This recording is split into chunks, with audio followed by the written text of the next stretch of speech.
So today, Trump is making some fearless plays with Congress. Why? Because now we're getting word. We just had a huge interview with J.D. Vance, who we haven't seen in a while, but he gave us some big news on that Trump is actually winning over a lot of Democrats. With John Fetterman actually leading the way and standing in the gap to get things done, one of the things that they're looking at too is overhauling and actually dismantling a lot of the three-letter agencies, the bureaucrats. One of the things they want to do is investigate the FBI that they've said. They also want to pardon all the January 6th protesters. Like we've heard this before, but now we're hearing it out of J.D. Vance's mouth. So when it gets to that level, you know things are about to happen. Also, they want to undo Biden's offshore drilling ban and get back to energy independence as a nation. But one of the big things that he talked about that we're going to show you in a moment is that there's going to be a lot of funding needed to acquire Greenland. They talked about how Trump is reportedly sitting down with talks with the prime minister of Greenland and seeing how much money it's going to take to purchase them from Denmark, how many votes it's going to take from the people to vote that they want to be a part of the United States, and how it would be a payment made to Denmark and a one-time money distribution payment to all the people of Greenland.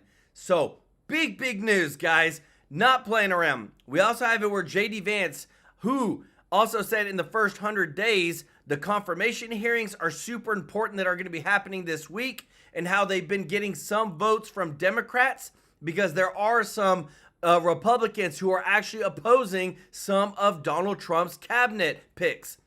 And that Trump has been working really hard behind the scenes with some of those Democrats, such as John Fetterman.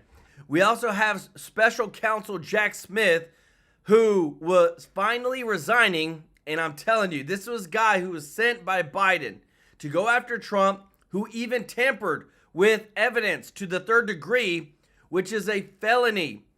And now they tried to stick Trump in jail. He failed, but Biden is in talks to give him a preemptive pardon. So even though they reportedly found tampering with evidence to the third degree, which is a felony, and they went after Trump, Biden is trying to protect him. And remember, they spent over $100 million of taxpayer money to do Biden's bidding. Ton of breaking news to go over today, guys. Want to say thank you to everybody that's watching. If you're not subscribed, hit that subscribe button so I can take care of you every day with the top news. And if you don't mind, click the thumbs up like button. It really does help to grow the channel. Yeah, sometimes we get a thumbs up. Sometimes we get fireworks. I don't know what's up with the thing. I want to say thank you to everybody that is supporting the channel through your membership, guys. If you want to be a member of the True Life News fam, the link is into the description to join. I love seeing the green. Guys, y'all are so amazing. Y'all made me so happy. And thank you so much, guys, for all your support through the super chats. Elaine, Demeen, Becky, Gavon, we appreciate you all so much. Show them some love in the chat, everybody. Growing the True Life News family is so awesome because we're doing good, guys. In about a week, we're going to be doing a huge online donation giveaway to a charity online so that you can see that we are giving back. But I want to jump into this interview, guys. This is a huge exclusive interview with J.D. Vance, who we haven't heard from in a long time, who is detailing out what Trump wants to do. Check it out.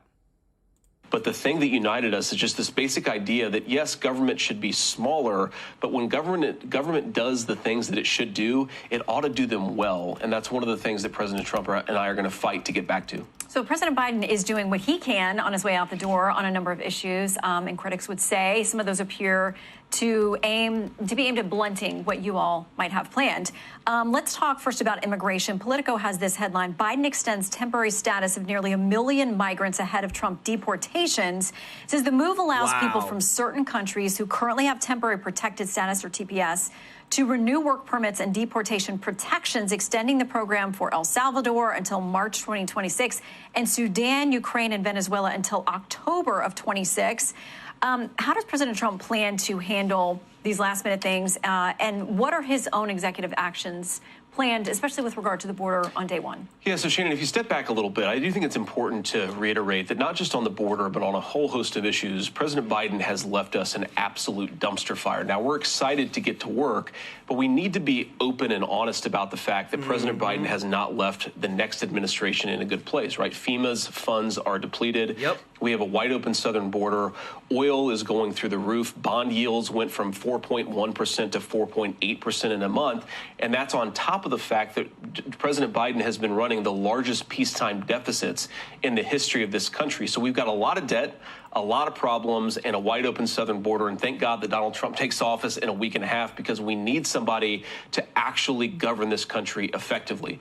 Now, on the border crisis in particular, the most important thing that we have to do is to send a message that America is closed to illegal immigration. For the past 4 years, we have been wide open, and you're going to see, I think, dozens of executive orders coming from the Trump administration, coming from us on day one, that send a message to Customs and Border Patrol: you guys are allowed to do your job again. And to illegal immigrants all over the world: you are not welcome into this country illegally. If you want to come through, you've got to come through proper channels. What about the critics who are humanitarian activists and others who are worried about these deportations, saying families are going to be separated, people are going to be put in tents and in terrible conditions? They have real concerns about the way you plan to actually mete out those things you're planning to do. Yeah, so this term is something you're going to hear a lot in the next couple of months, the next couple of years, Shannon: family separation. I think it's important. Yep. That's a euphemism. That is a dishonest term to hide behind the fact that Joe Biden has not done border enforcement.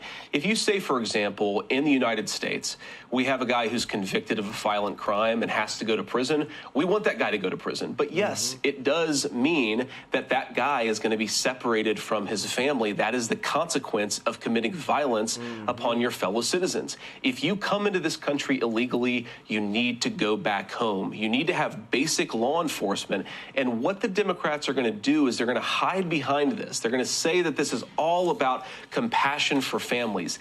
It is not compassion to allow the drug cartels to traffic small children. It is not compassionate to allow the worst people in the world to send minor children, some of them victims of sex trafficking, into our country.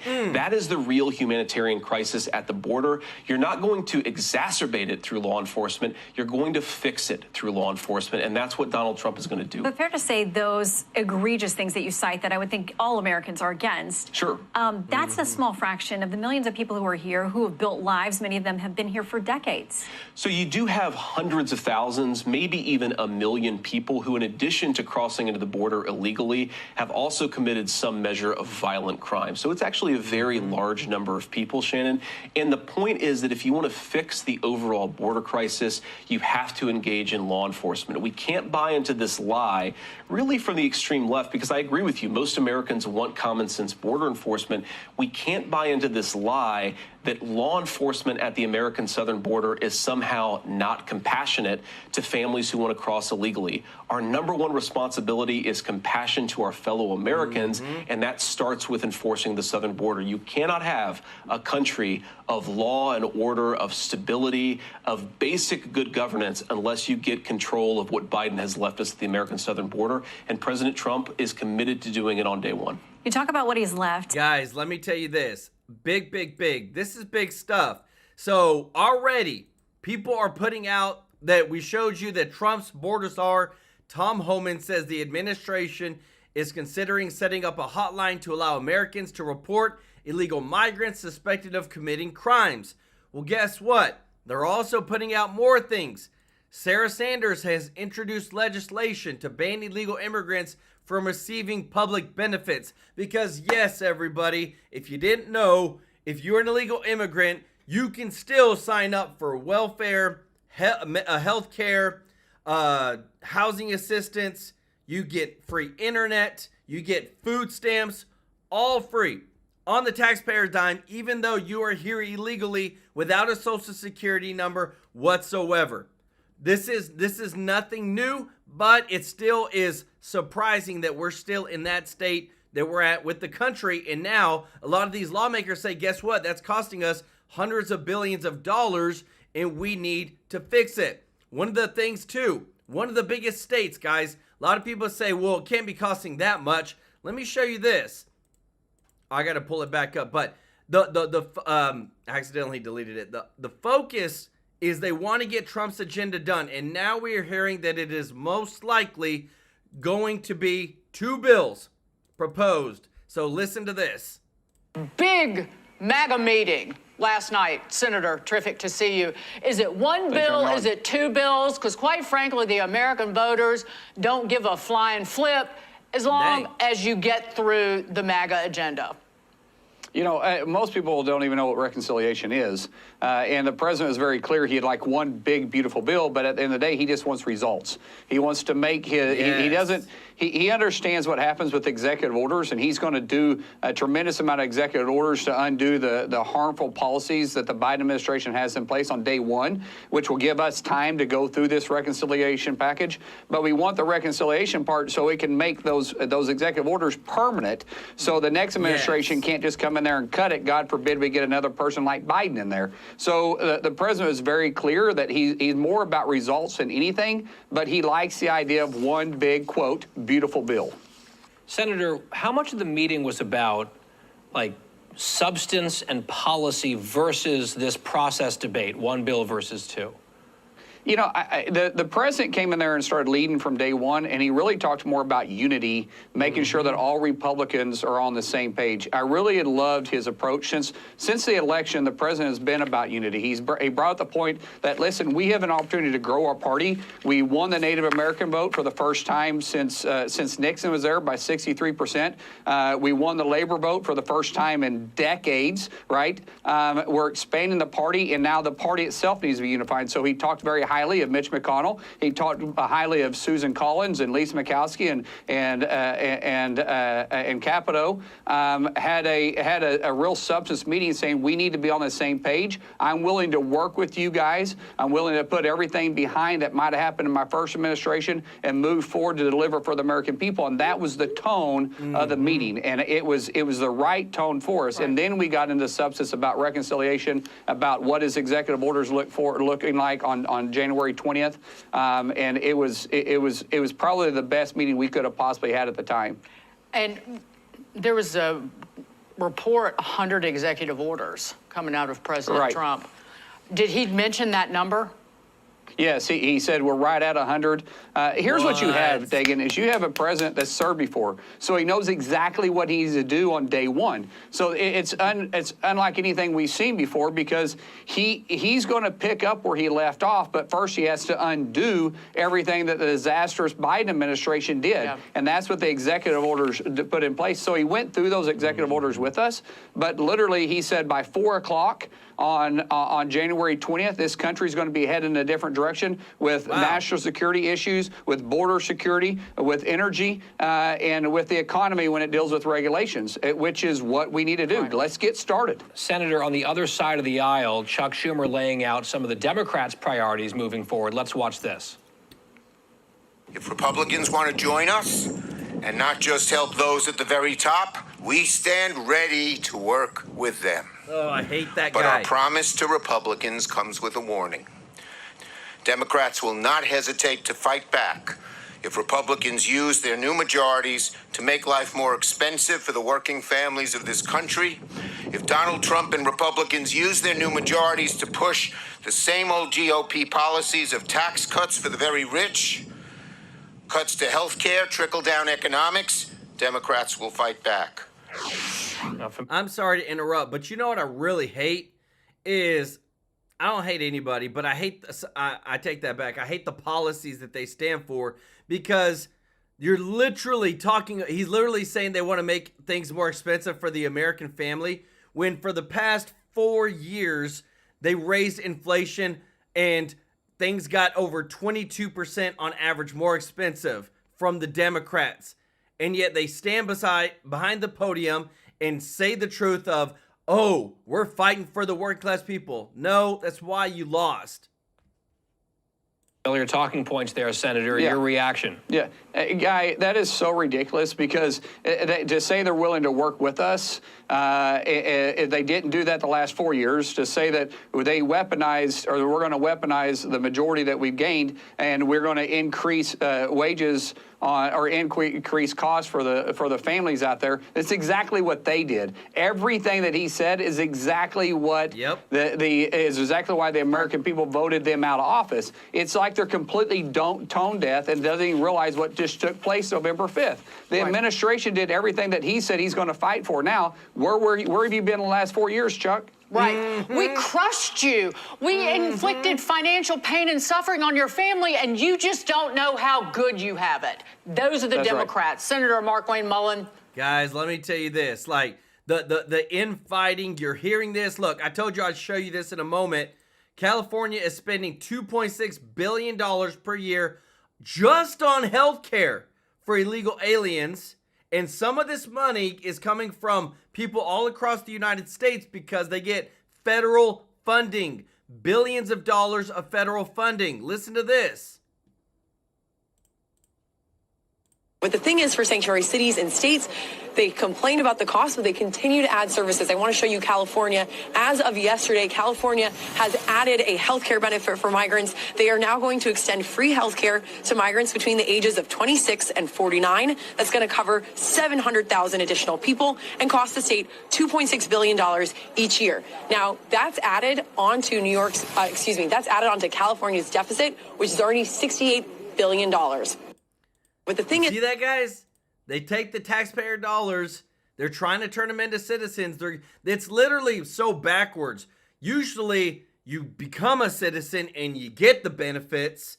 But the way that California and these sanctuary cities are doing it is you get the benefits and then you become a citizen. And what they're trying to do is they're trying to win them over before they even become a citizen. And this is a big problem too, guys. The H-1B visa, listen to DeSantis, because a lot of Republicans are infighting with other Republicans over this program. And this is where it could cause some issues for Republicans on trying to pass stuff. Listen to what DeSantis says. About the H-1B visa program and why it concerns you. So H-1B visas have been used to bring in people who can perform tasks at much cheaper rates than American workers. So we've had situations where companies will bring in H-1B, the U.S. workers will train their own replacements, and then they fire the American workers. How is that something that's in the best interest of the American people? And so I think that and here's the thing. When the corporation brings them in, the H-1Bs, they work for less. They're basically indentured servants. If Google brings you in, you can't then just show up and work for Microsoft because they pay you more. You're indebted to that company. So I think it's been a horrible program in terms of how it's done. You often hear we got to bring in the best and the brightest. So like if you have a budding Einstein in like Botswana, can you bring them here? You would not use H-1B for that. We have something called the O visa that you would bring in for people who are of extraordinary ability. And interestingly, and I'm a big supporter of having limits on all immigration categories, there's actually no statutory limit on the O visa because there's a natural limit, right? I mean, only so many people are going to be truly exceptional. So you have the ability to do that through the O visa program. And I think the H-1B has really been used by corporations to help get cheaper labor. The fact that they're indentured to the company, to me, is a huge, huge problem. And here's the thing. We spend how much money on universities in this country? How much does the federal government plow into Ivy League universities? We obviously spend money here in the state of Florida. We have the lowest tuition, in-state tuition in the country, and we'll keep it that way. We obviously have a high-ranked public university system, and we're proud of that. But it's like we can't produce enough engineers to be able. Of course we can. I think that we're just producing them. They'll work for higher rates than the people that are brought in from foreign countries. But if there's somehow the demand isn't being met, isn't that an indictment on the American education system that we're spending all this money And I guess people are being diverted into things that are not something that is pertinent. It's also the case if you look at H-1B, it's been used for accountants. It's been used for, and nothing wrong with that. But are you trying to tell me that that's like so specialized that you have to bring in a foreigner, that an American wouldn't be able to do that? So I think Congress should absolutely get involved in this program. I think it's been really, really rife with problems and abuses, and hopefully we'll see an interest in doing that. Guys, isn't that crazy, guys? No matter what it is, because I promise you, somebody probably had the good intention of, hey, look, some people need some help. Let's bring them over on this special program. And even maybe from the very beginning, there was intentions to use it for nefarious purposes. But I'll tell you this, we got too much programs where we bring in regular skilled people to come and replace Americans in American jobs. I wanted to show you this. Mike Johnson posted this, said, I enjoyed welcoming President @ Donald Trump and Melania Trump back to the Capitol this week. House and Senate Republicans are committed to delivering on President Trump's America First agenda. Guys, there is so much that's going on. I want to show you some stuff that's again, too. We have, not only are there Democrats that are coming over to the light, but we are having a lot of big tech. And the big tech, where a lot of people are very skeptical about this, one of them being Steve Bannon. I want you to actually hear what, y'all know who Mark Zuckerberg is. He is the guy that owns Facebook, not owns it, but founder of Facebook. What he said about what the Biden administration does. And I want you to hear Steve Bannon's take on it, because again, too, this just happened 3-4 years ago. Do we trust this guy now? Check this out. So at the beginning, it kind of seemed like, okay, we should give a little bit of deference to the government and the health authorities on how we should play this. But when it went from, 2 weeks to flatten the curve to, and like in the beginning, it was like, okay, there aren't enough masks. Masks aren't that important. To then it's like, oh, no, you have to wear a mask. And, everything was shifting around. It just became very difficult to kind of follow. And this really hit the most extreme, I'd say, during the Biden administration when they were trying to roll out the vaccine program. And I'm generally pretty pro rolling out vaccines. I think on balance, the vaccines are more positive than negative. But I think that while they're trying to push that program, they also tried to censor anyone who is basically arguing against it. And they pushed us super hard to take down things that were true, right? I mean, they basically pushed us and said, anything that says that vaccines might have side effects, you basically need to take down. And I was just like, well, we're not going to do that. We're clearly not going to do that. I mean, that is. Now, this is the part where you got to call it what it is. This dude said, no, we're not going to put it. You took down everything. What do you mean you weren't going to take it down? We 100% saw Facebook, if you even mentioned COVID or anything having to do with it in any other way besides supporting the big vaccines and all this stuff, bro, you lost it all. Listen to this, because there's a lot, like I said, there's a lot of stuff always happening behind the scenes, guys. I got you taken care of. Check this out. I can't take this guy anymore. I may have to do something because I would like to sit in a deposition. Zuckerberg, you're one of the worst people in this country. We are not going to turn this country back over to you nerds. Everything you said there's kind of a lie. Here's why I know this. When you talk Brexit and Trump, I was there. Nigel Farage on the morning after Brexit said if we did not have Breitbart London and Raheem Kassam and Steve Bannon with Breitbart London, there wouldn't have been a Brexit.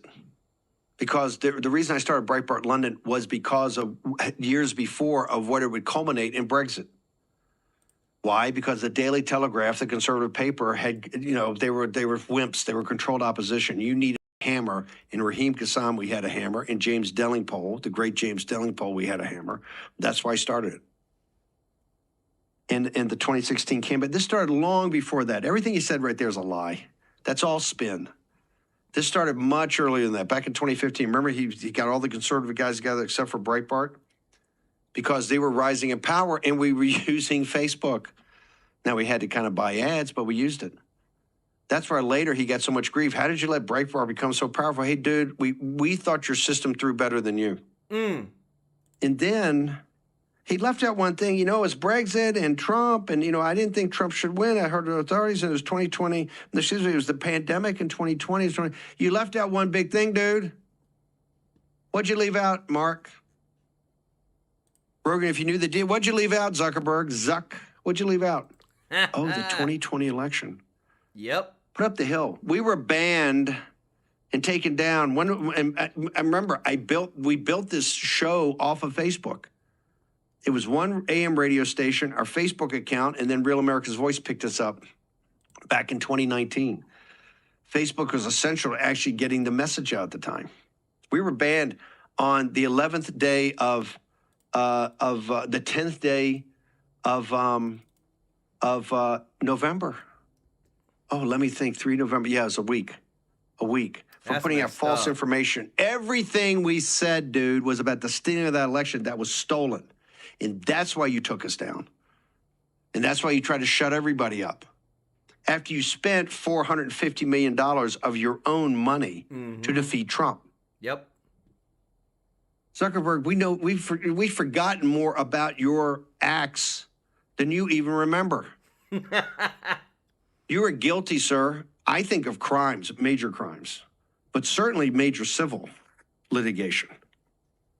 And now you're just going to sit there. You think because you write $1 million check and you in mar-a-lago and you have a meeting. I fought. This is the first big fights with Jared Kushner and myself in 2017. I didn't want this guy near the war. They started rolling all these guys in to come in and see the president in the Oval Office. I fought it. They're bad people. They're evil people.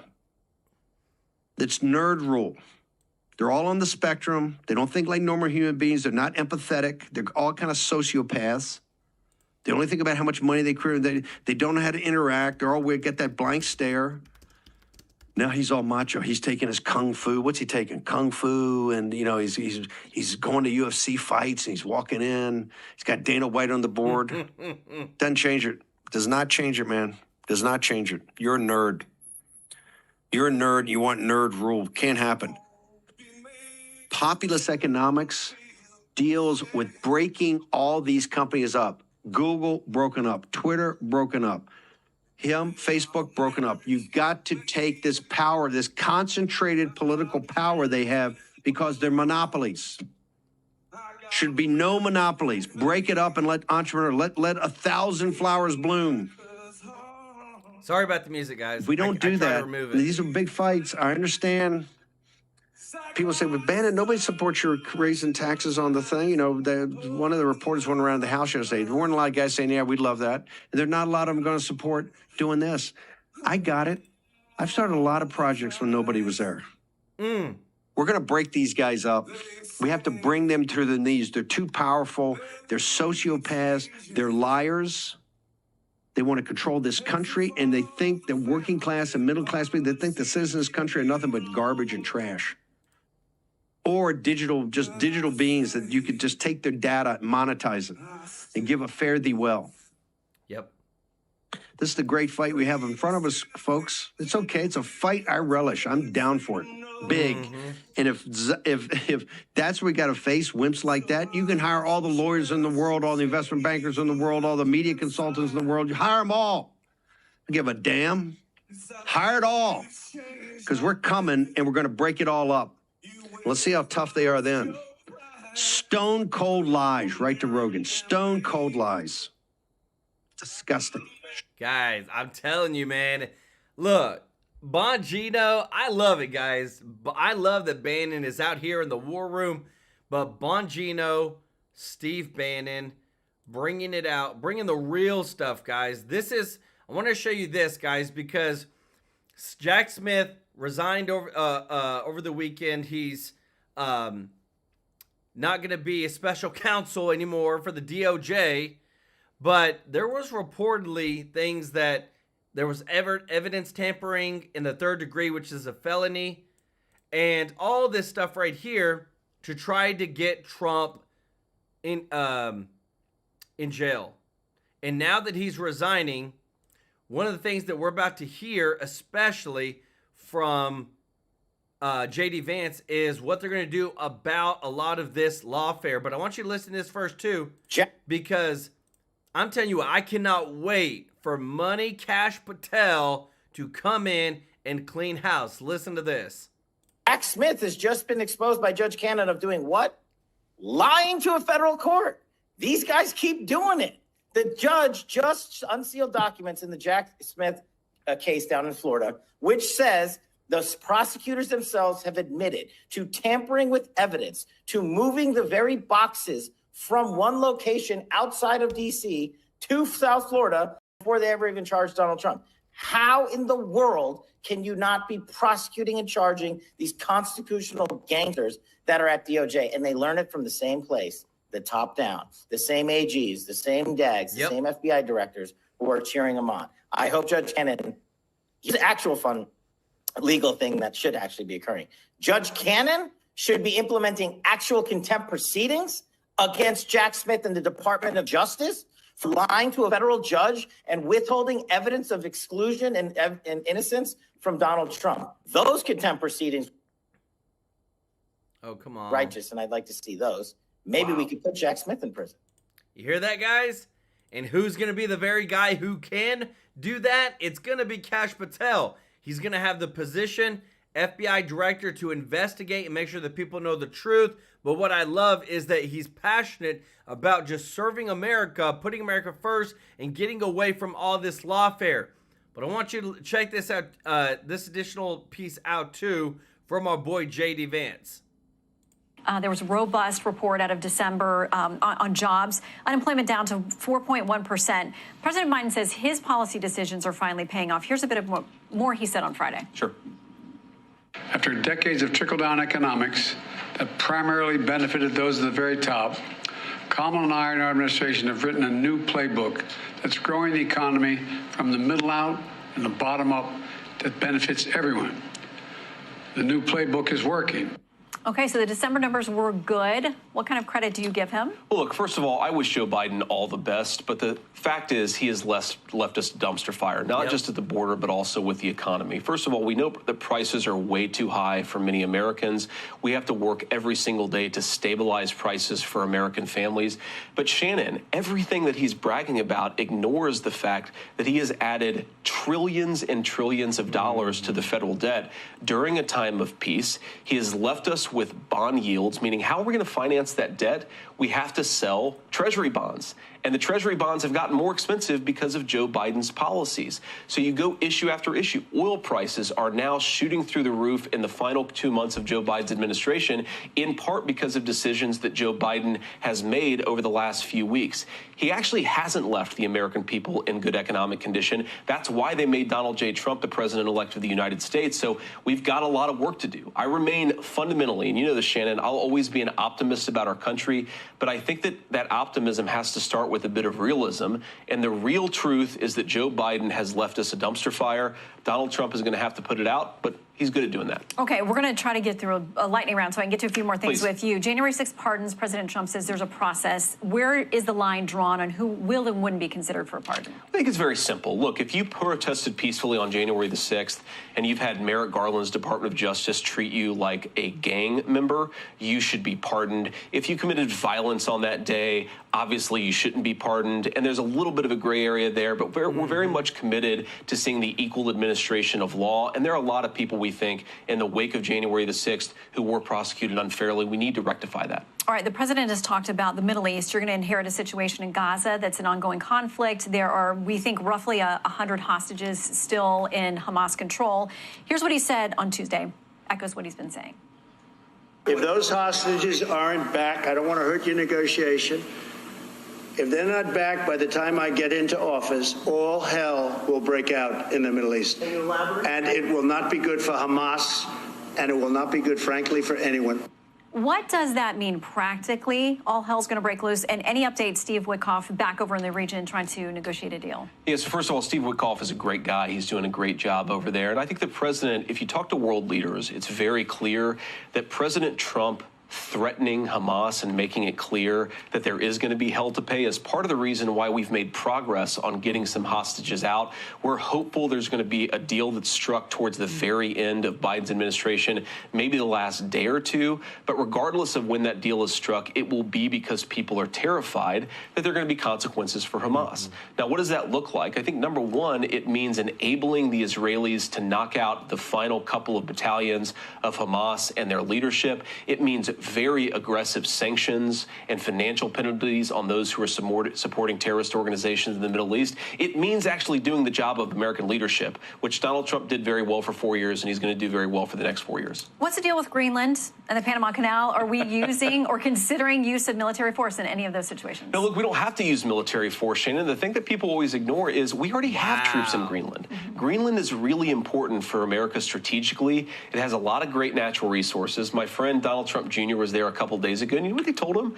They want to be empowered to develop. The people of Greenland want to be empowered to develop the resources there. We also need to make sure that Greenland is properly cared for from an American security perspective. And frankly, the current leadership, the Danish government, has not done a good enough job of securing Greenland. I think there actually is a real opportunity here for us to take leadership to protect America's security, to ensure that those incredible natural resources are developed. And that's what Donald Trump is good at. He's good at making deals, and I think there's a deal to be made in Greenland. Okay, quickly, your Buckeyes. To doing it. Guys, I love it. The amount of change that's coming. Again, too, it's not just Trump. It's his team. They're all working on this. Donald Trump posted this. Said the stench, and this was this morning, the stench of deranged Jack Smith and his thugs is gone. They were sent packing after spending over $100 million destroying the lives of many people and families. That's tax dollars.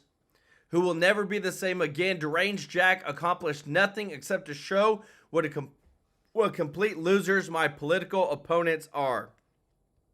He also posted this. The fires are still raging in LA. The incompetent polls have no idea how to put them out. Thousands of magnificent houses are gone, and many more will soon be lost. There is death all over the place. This is one of the worst catastrophes in the history of our country. They just can't put out the fires. What's wrong with them? Guys, it is bad. Some of the pictures are bad. It all goes to the leadership. A lot of people are saying we need to resign, or we need to recall Gavin Newsom. We need to take him off leadership. He sucks. Like they could have prevented this. I want you to watch this, guys, because I'm telling you, it's always been there. And one of the things, too, is one of the most prominent reporters out there, Tucker Carlson, calls it out. Listen to this. Gavin Newsom, and I think a lot about Gavin Newsom, many different things about Gavin Newsom, but one thing I know for a fact about Gavin Newsom is he has the capacity to beat a lie detector test. Gavin Newsom will say anything he needs to say, and not like Biden's not like this, actually, whatever Biden's fault, he's not like this. Like Biden, when, he has like guilt. If he's lying to you, he gets twitchy. Gavin Newsom's palms don't sweat. His respiration doesn't increase. His body temperature doesn't change. Nothing changes in Gavin Newsom when he lies to your face. And there are not that many people like that, actually. That's a rare quality. Like to lock down the state, to keep people's kids from getting an education, and to arrest people for surfing, and then go have dinner at the French Laundry. Like most people couldn't do that. They'd just be like, You're saying he's a sociopath. He can lie and not care. I'm not a psychiatrist, but I don't really know the category, and I'm not going to diagnose him, but I'll just say in 50 years of being around a lot of people, I've met very few who can behave that way. Very, very few. It's a very unusual quality, and of course, it's probably useful in politics. Is he electable? Yeah, exactly. Are the American people going to see that the way that you see it, or? Well, as you know, the system in California does not include elections. I mean, it has nothing to do with what the people think. It's a machine state. It's the most corrupt out of 50. Kamala Harris was like despised by most Californians, and she, was a sitting U.S. senator. Poor Dianne Feinstein, my neighbor in Washington. I don't think she was a horrible person, just for the record, but she was non compos menis, and like she could have lived well beyond her death as a U.S. senator. So it's like, it's not a democratic state, small d democratic state. It's not run on the basis of what the population wants. It's a fixed game in California. And so it does make me very uncomfortable that someone from that political culture, which is an utterly corrupt political culture, an authoritarian political culture, could like enter a presidential race. Because like, clearly, what are you running on if you're Gavin Newsom? As a native Californian, I know what the state was like in 1985 because I lived there, and it's completely degraded from that time. And like, how did that happen? Well, part of the big reason is the political leadership in the state. You've got nothing to run on. What are you running? Have you driven through LA recently? Like, seriously. So the fact that he would get in the race suggests, they think that they can win without the consent of voters, and that freaks me out. Guys, let me tell you this. It's very eye-opening when you see what they're doing, how they're executing it. This came from the leading report, guys, this morning. Breaking: California is using hundreds of prison inmates to help combat the raging wildfires devastating parts of Los Angeles, state corrections officials have said. I mean, I guess they're going to get them done one way or another, guys. It is just insane. Nearly 800 prisoners now helping to battle the Los Angeles fires. They are paid between $5.80 and $5.80 and $10.24 per day, plus $1 for active emergencies. Wow, guys. They spent all their money. Remember, I showed you earlier.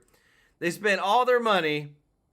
California is spending $2.6 billion per year on healthcare for illegal aliens.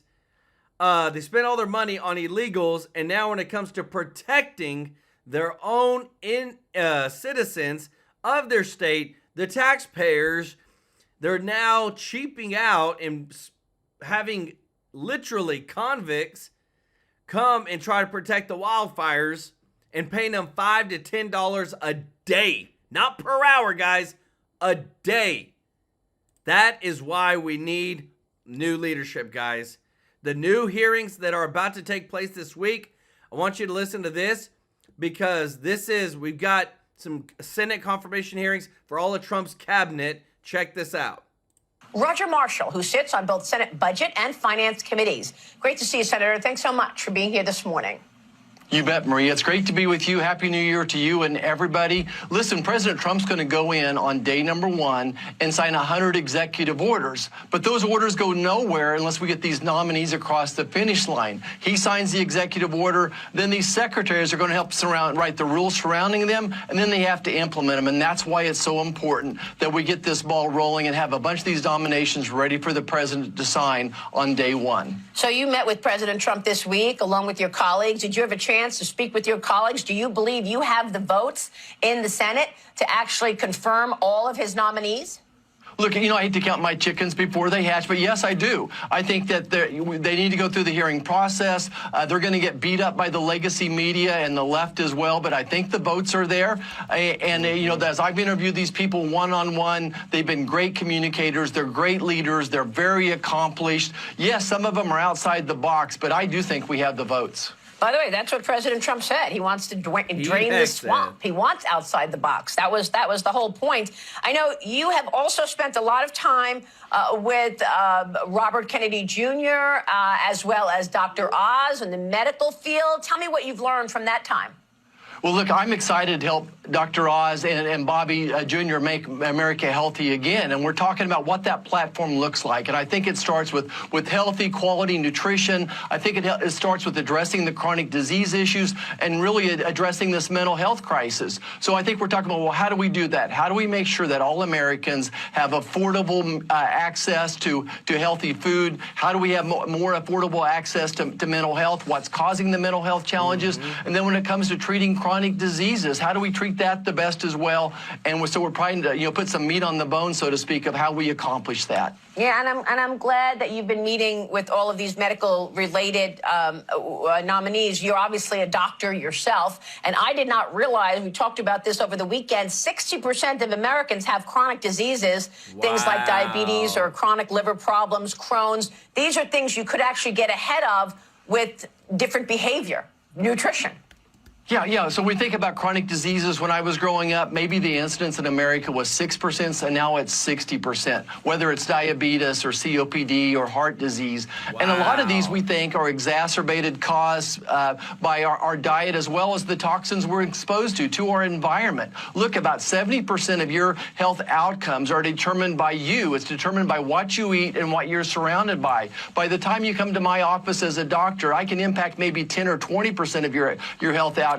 As an obstetrician, give me a healthy mom was the most important thing you could do for a healthy outcome for the mom and the baby. So absolutely, and then we need to make these healthy foods affordable, available as well, and then try to eliminate and minimize the toxins that we're exposed to. Look, we're coming after ultra-processed foods. We think that they have a big problem and have a big challenge. Think about Alzheimer's. I think Alzheimer's is really type 3 diabetes in many ways as well. Wow. So there's huge opportunities ahead of us. Wow, that is incredible. Real quick on military spending, are you going to try to get that in before the continuing resolution on March 14th? I know you've got lots of deadlines here, but what is a realistic timing to get your military spending bump as well as the debt ceiling issue resolved? Right, and I think the point here is you can't look at just each issue in a silo. That reconciliation, when does the funding in for the government, when does the debt ceiling happen, what of those could we address in these in the reconciliation bills? I think you're going to see Congress, the House and the Senate, go down two parallel roads, and then we'll see where we are by March. But I think if we could get some military funding in before that March 14th deadline for the funding of the government, then that would make that process much simpler as well. If we could somehow address the debt ceiling as well before then, that would be great as well. So look at all these problems together, not by themselves. Senator, it's good to see you. I know there's a lot of optimism around. Guys, there is so much coming again, too. This week's going to be big because, remember, we do have the Senate confirmation hearings. We've got, remember, there's going to be this huge meeting that's going to be taking place this week. Greenland's Prime Minister, Mute Egede, I don't know if I'm saying that right, says he's ready to negotiate with U.S. President-elect Trump about the future of the Arctic territory. Guys, this is big. Other reports, I'm not reporting it because usually I wait till I see a really big news outlet that kind of reports something until I say but I'm seeing in smaller circles that the deal is already done, that they're just trying to figure out how much money they got to pay Denmark and then how much money they got to give each resident of Greenland. There's 56,000 to have them all vote to be a part and hold their constituents to vote to be a part of the United States.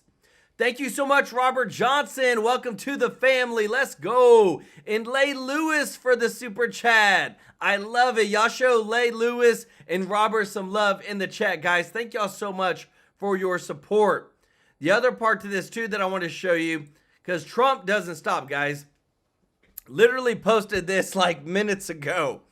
He said, why would deranged Jack Smith, and you can see at the bottom, guys, 3:30 p.m., why would deranged Jack Smith be allowed to issue a report on a complete and total witch hunt against me strictly for political purposes? When he was thrown off the case, Judge Kennedy did throw him off the case, and ultimately dismissed by the DOJ. Therefore, to put it nicely, as he was illegitimately involved in this political persecution, and all of the hundreds of millions of dollars spent by our hapless government were, simply put, wasted.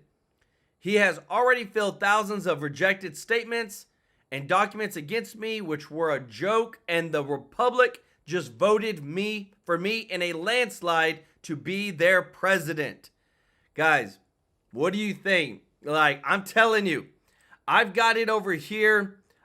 This is an older clip. This says, I want to show you this real quick.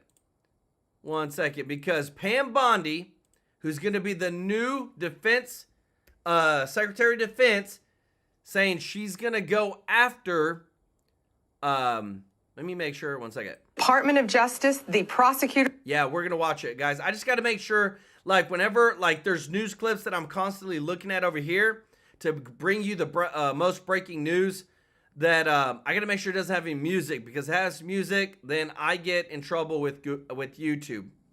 Watch this.